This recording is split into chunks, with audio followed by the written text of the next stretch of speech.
राजस्थान के एक छोटे से गांव कोलूवाला में एक पुराना हवेली नुमा घर था, जिसे लोग शिकारी हवेली कहते थे। कहते हैं वहां कभी एक ब्रिटिश शिकारी रहता था, जिसे जंगल का जुनून था।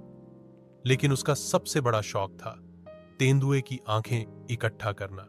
उसने कई तेंदुए मारे और हर एक की आंखें कांच की शीशी में भरकर अपनी हवेली की दीवारों पर सजाई थीं। लेकिन एक दिन वो अचानक गायब हो गया। किसी ने उसे फिर कभी नहीं देखा। गांव वालों का मानना था कि तेंदुओं की आत्माएं बदला लेने लौट आई थीं। 80 साल बाद एक शहर से फोटोग्राफर राहुल उस हवेली का नाम सुनकर वहां आया। उसका इरादा था रात भर हवेली में रहकर एक डॉक्यूमेंट्री बनाना। गांव वालों ने उसे मना किया, लेकिन राहुल हौस पड़ा। डर एक वहम है, उसने कहा। रात 11 बजे वो कैमरा, ट्राइपॉड और टॉर्च लेकर हवेली में घुसा।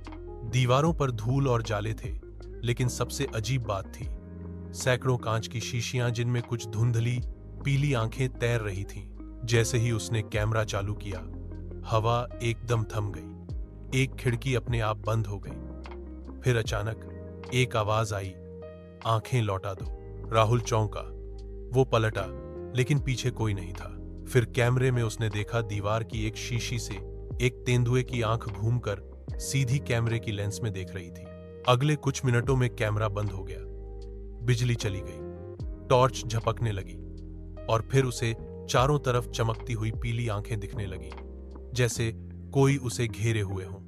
सुबह जब गांव के लोग वहां पहुंचे तो सिर्फ उसका कैमरा मिला। आखिरी रिकॉर्डिंग में राहुल की आवाज सुनाई दी, ये आंखें जिंदा हैं, ये मुझे देख रही हैं।